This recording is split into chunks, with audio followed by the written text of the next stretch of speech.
Hello and welcome to another episode of Dogman Sasquatch, Oklahoma Encounters. My name is Lance Hightower and I'll be your host during this episode.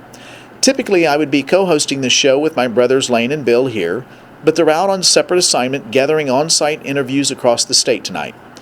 Before we get into this evening's guest interviews, I would personally like to thank all of you, our listeners, for posting your comments. My brothers and I sincerely appreciate your kind thoughts and recommendation. It's our desire to bring you a truly educational show of true eyewitness accounts and encounters throughout the state and surrounding region. We will be improving our sound quality as well as adding unique pieces of equipment that allow you, the listener, to be in the field with us during our investigations. So again, thank you and please keep the comments coming. So during this evening's episode, I went alone into the field to do an on-site interview with a very close buddy of mine that I've known for about 20 years or so. Both he and his son-in-law agreed to allow me to do an interview regarding what they had seen. Since this interview was done very impromptu, I will give a very brief bio of my buddy Scott first. He's in his 50s. He's a master mechanic, designer, fabricator, and an outstanding woodsman. He has spent literally thousands and thousands of hours over the years hunting and really knowing how to survive being in the woods. He presently lives in a very remote, off-the-grid residence. He has about a 60-acre ranch with his wife and extended family. Their property, interestingly enough, adjoins a huge ranch of about 40,000 acres, which is very remote and isolated from any people traffic, and it harbors a lot of wildlife. The second interview is Scott's son-in-law, who wishes for us not to use his name. He's in his 20s, and both he and his wife operate a very successful lawn and tree business locally. As I look out over Scott's property, it's a very rocky, hilly area with sandstone, gypsum, and clay on the topsoil, with cedar trees, pin oaks, and thick with blackjack trees clustered all over with occasional cactus bunches here and there, with thorny berry thickets nestled in ravines and on top of hillsides. It's pretty rugged terrain, so it harbors a lot of wildlife and habitat. So we'll begin tonight with my buddy Scott and his interview and what he saw one early morning some years ago while hunting along in eastern Oklahoma on a private property. Then we'll conclude with an eyewitness account of what his son-in-law saw on their property at least twice where they now live.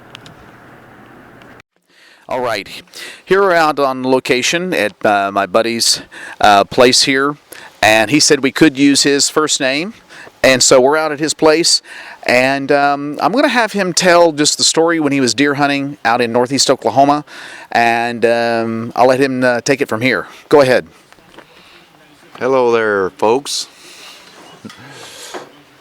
I was planning a bow hunt up around the Bernice area, Horse Creek, Grand Lake area, and I had complete permission to hunt this spot. It was almost a square mile of untouched land, all private.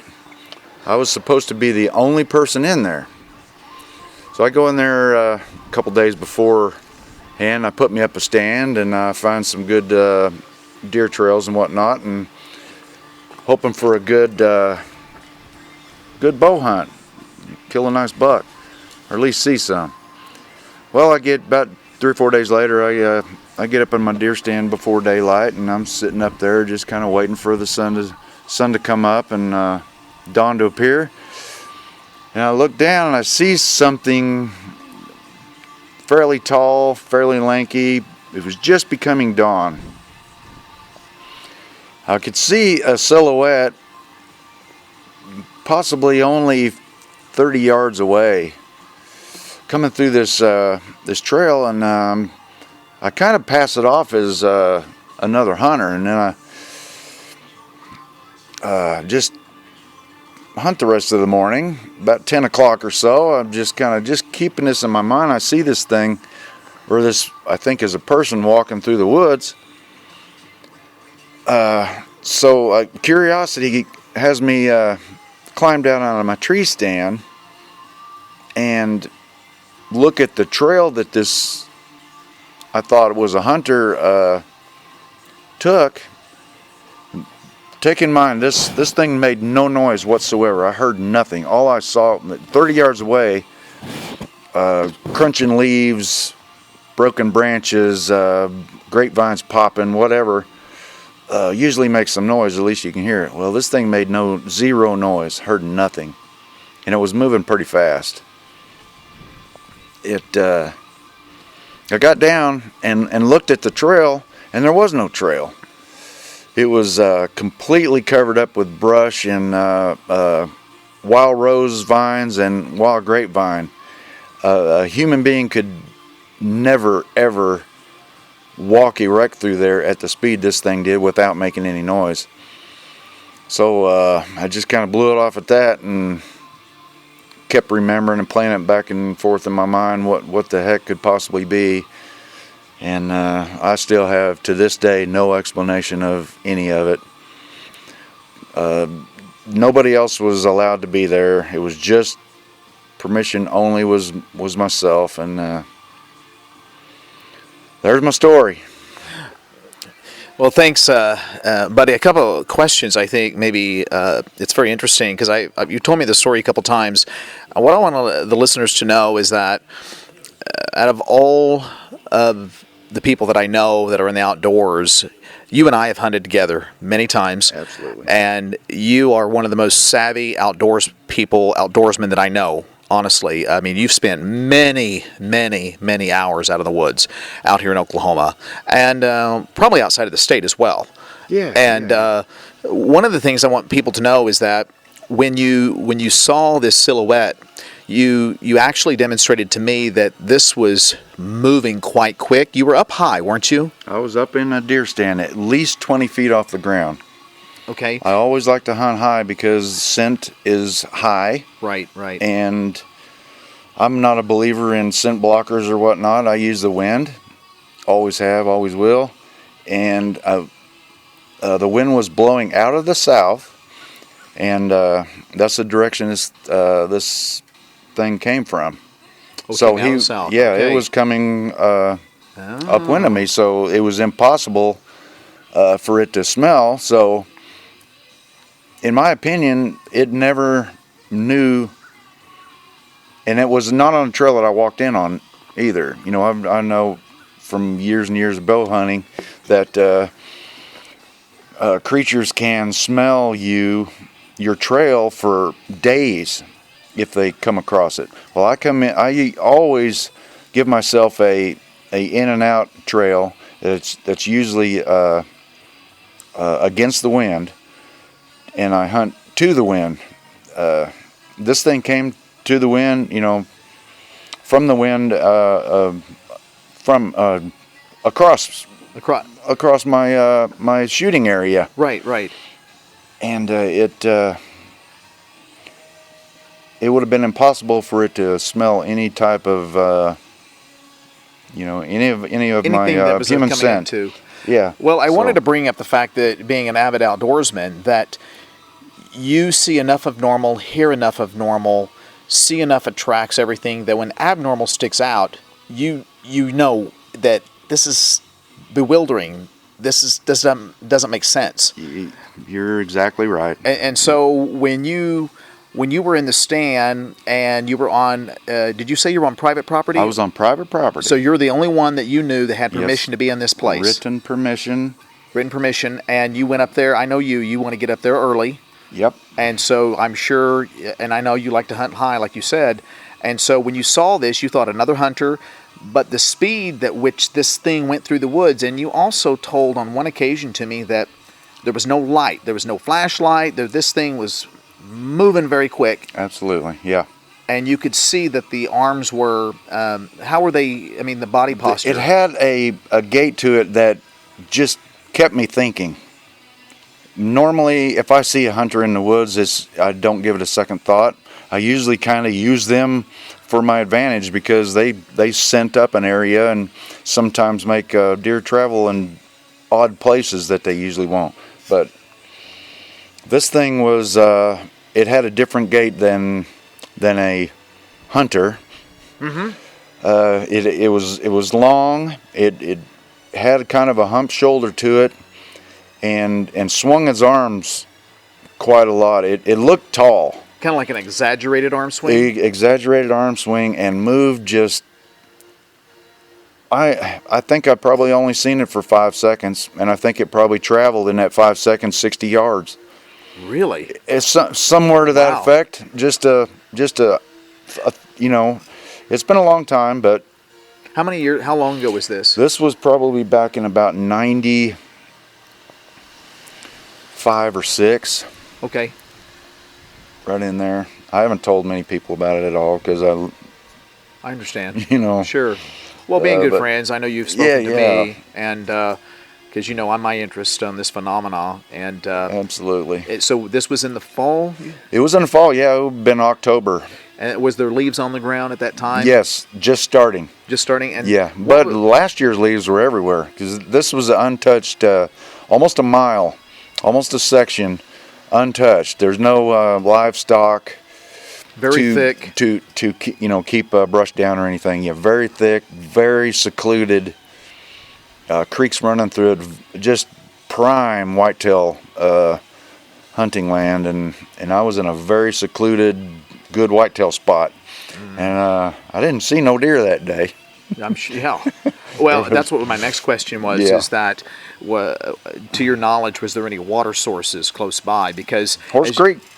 Okay. Because, you know, in looking and in listening to a lot of these encounters or eyewitness experiences that people have had, it seems without fail there's always a water source close by with thick woods cover and not only plenty of vegetation and foliage, but also wild game. Absolutely. Perfect. Everything you said there, this place has. Tons and tons of heavy cover. Everything that a big buck will live in, this place has. So when daylight came, you were still contemplating it. You didn't see any deer. You got out of the tree and you saw this path. I mean, how you said what kind of briars and everything? The normal man would have to cut, slash, probably if they were carrying a rifle, sling it over their shoulder to try and just get through this mess. I walked through where I saw this thing go through. And I had to get down on my, I had to bend my, I'm 6'5" when I'm healthy, when I'm standing up straight. Right. And there was no way. I had to get on my hands and knees to crawl in. And the briars and the great wild grapevine was just trying to rip my clothes off, crawling through. Wow. And just making all kind of noise, the ground crunching, leaves cracking, twigs popping. It would have been impossible for me to walk through this area at all without ripping things out of the way. You know, rip and tear vines and brush through. Whatever went through there with ease and silent. That's the other thing. You said it was just silent. Completely silent. If anybody's ever been in the deer woods at dawn, the woods are full of sound, full of wind, full of just the graciousness of God, and it's waking up. It's just a beautiful thing. Yeah. And nothing interrupted that. This thing did not interrupt that pleasure I felt being in my deer stand at dawn. Just the sight of it stuck in my head because it just didn't feel right. Something was different. Being that it was just on the crack of dawn, did you see any details aside the silhouette? I did not see details. How about any smells or anything? No smell. Very little sound. Zero sound. And it was heading which direction again? It would have been heading to the north. From the south, with a south wind. With a south wind? Yes. Okay. Yes. So in other words, wouldn't smell me whatsoever until it got way ahead of me. And you just saw one? Just one thing, yeah. And could you tell if it was outlined in hair or anything like that you could tell? I could not. Could you tell the size of this thing at all? Because I know you're up high. I could tell. I could tell it was tall. I thought it was first glance, I thought it was a full-grown man walking through the woods going to a deer stand or a hunting spot. But that would have been impossible. No camouflage clothing. I think I would have seen camouflage clothing or a flashlight carrying. To walk through where he walked without a flashlight, he would have been cut to ribbons. A man would. Interesting. No doubt about it. Did you hunt that place before or later after that? That was the first time I had ever been there, and yes, I have been there since. You have? Many times, yeah. I've killed deer there on several occasions, but I've never seen anything to that. Never seen tracks of human beings. It's private property, and nobody was allowed to be in there but me at that time. Landowners told me if I saw anybody, they were trespassing, to politely run them off if possible, or if not, just call game wardens. So never saw anybody or anything ever. Did you ever get a sense, those later episodes where you went hunting, did you ever get a sense that there was a moment? Because sometimes when people, that spidey sense, that tingly feeling where something's wrong sometimes, and now this may not occur with everybody, of course, but moments where people have experienced something just prior to witnessing something or experiencing something, they said the woods gets silent. Everything stops. Did you ever experience that afterwards when you went back? No. Even though you didn't see anything? No. I never had a feeling of anything different at all. It was completely normal and just majestic. Always is. Every time I get up in the morning early. But no, I never had any other. So, out of curiosity, I know we didn't do any bio on you, but I've known you for about 10 years, and I know you're an excellent woodsman, and you've been out in the woods thousands and thousands and thousands of hours. And I would say, or ask you rather, what is your feeling of this whole phenomenon of Bigfoot or Sasquatch? What is your belief? What do you know of that? What is your feeling that if something like that exists or not? My feeling probably is there's definitely a possibility of something intelligent enough to live, and we never see it, or just catch glimpses. Because all of my times in the woods, and I live in the woods, by the way. I live a mile into the woods off grid from the electrical system. And I have trophy bucks and deer abundant, and you really never ever see them, never see their sign until you really go out looking for them. They can live right in the cities and people never see them. So, and they're just a herbivore. They're just an animal that's in control of his environment a little bit, uses his senses for his environment. I do believe that there's probably something that can be better at that control of his senses and possibly outwit us in where he lives at or where it lives at. Mm-hmm. So if they want to be seen, they'll show themselves. If not, they're just masters of camouflage. Is what we they live there. Yeah, it's their house, just the way you know your house.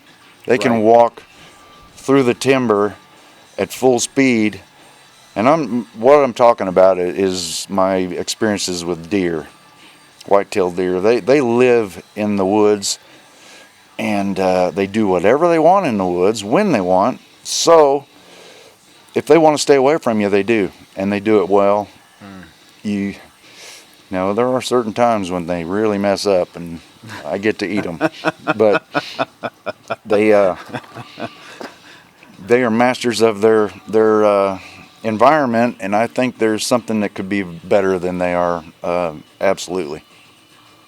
Yeah, I agree with you. It's so. Is there any closing comments? What you would tell someone that going in the woods, if just for safety purposes or anything like that? If they're, I know I'm just throwing this out here. Yeah, I say go out there and have a blast in the woods and live it up. And if something happens to you, man, what a way to go.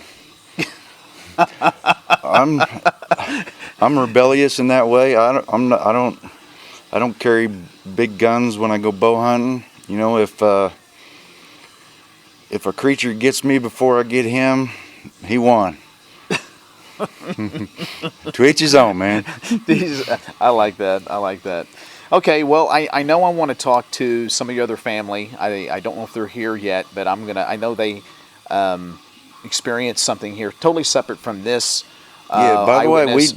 we live, my family and my children all live out on a huge ranch. 40,000 acres, huge ranch. Off grid and kind of off to ourselves, and we have abundant wildlife around us every day, and we live in the middle of it.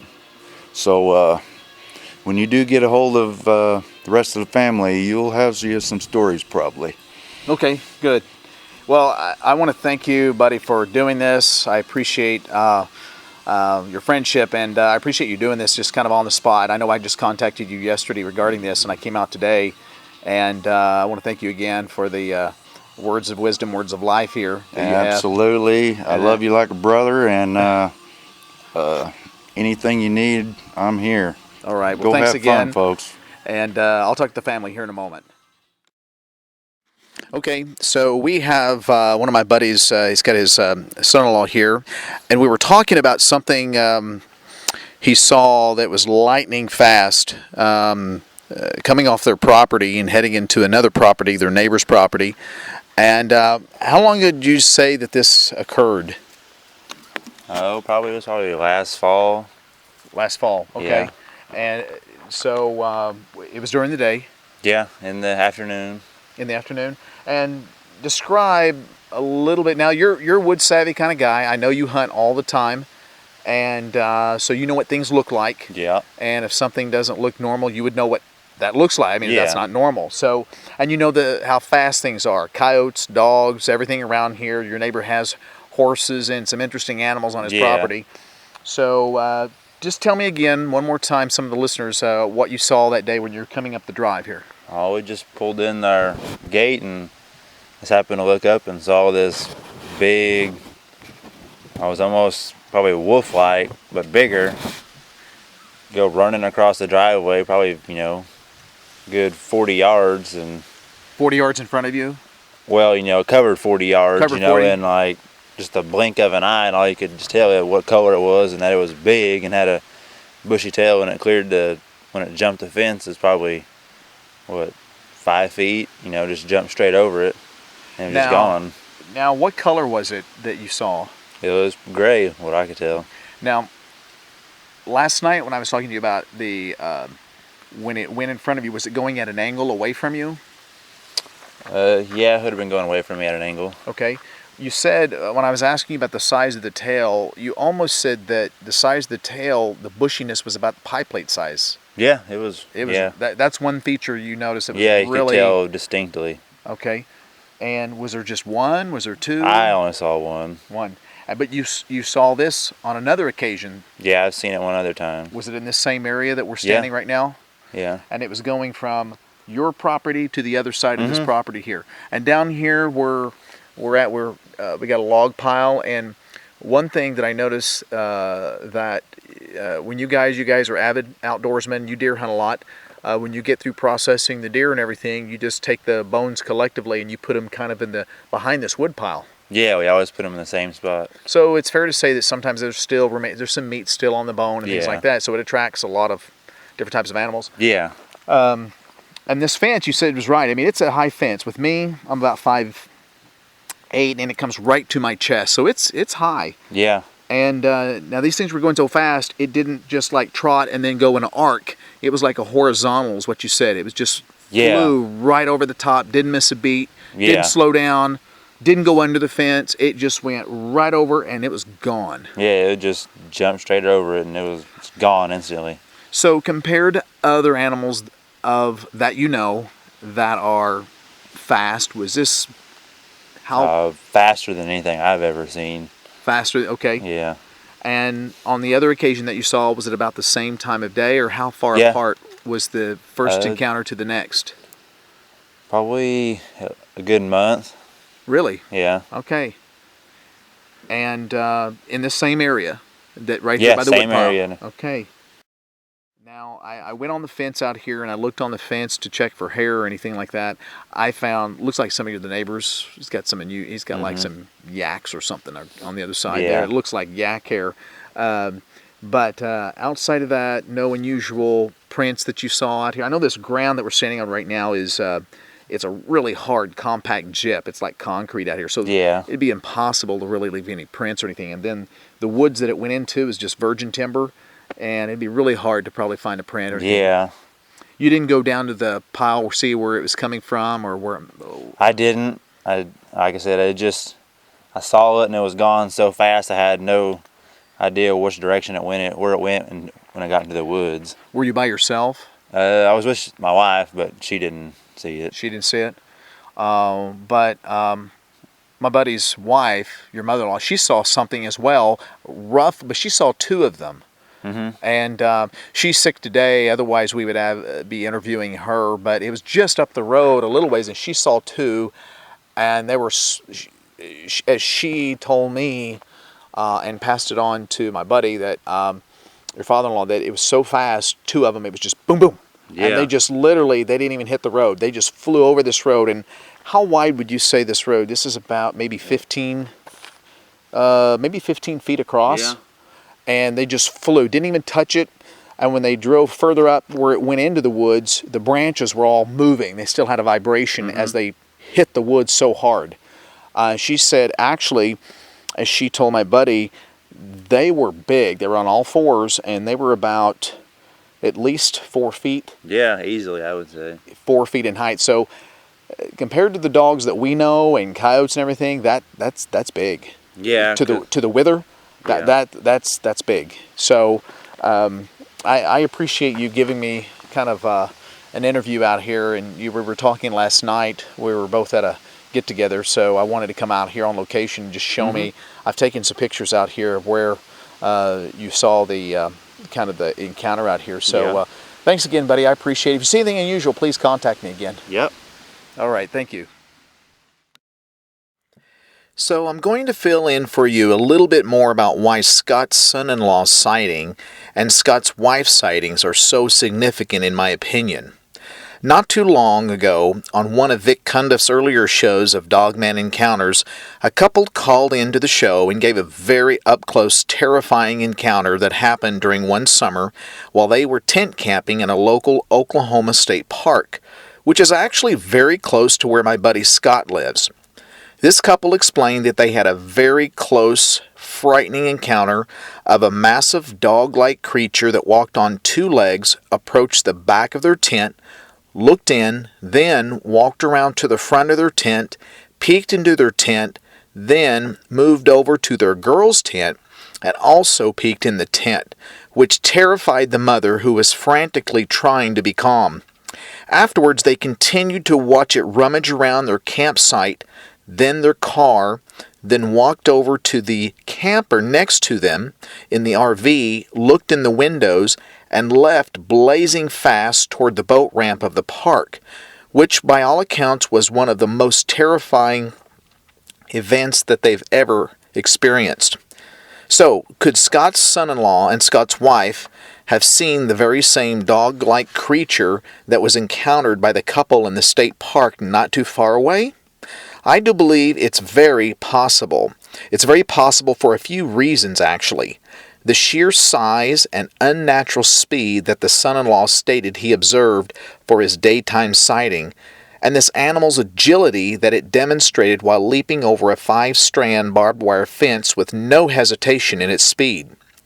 I'm taking into account the fact that I personally know the son-in-law very well, and his ability and experience having extensive outdoor knowledge as a hunter and woodsman. He knows what coyotes and other animals in the area look like, sound like, and their habits. So why would a dog-like creature like a dogman visit my buddy's place? Could it have been the smell of the deer bones that were near my buddy Scott's woodpile halfway down his drive? I think very, very likely, since when I asked how many deer both he and his son-in-law harvested during last year's deer season, he said around 9 or so throughout the whole season, and all of the deer bones are always placed behind his woodpile, which is where the son-in-law saw on 2 separate occasions his daytime sightings of these creatures, with his wife having her daytime sighting just up the drive close to their pond on another occasion. So after hearing of this couple's encounter at the state park that occurred very close by, I told my buddy Scott this story, and that's when he mentioned that they had seen something strange at their residence last summer that they couldn't explain. So, could there be a possible connection between these 2 sightings or encounters? Not sure. But one thing is for sure, I will be placing a daytime game camera hidden in a woodpile for this coming 2017 deer season and share with you just what comes to my buddy's woodpile unannounced. So, thanks everyone for listening to today's episode, and if you've ever had a strange or unusual encounter that you would like to share, whether in private or on our radio show, please call me anytime at 918-720-2007. We are Cryptid Brothers Investigation of Oklahoma.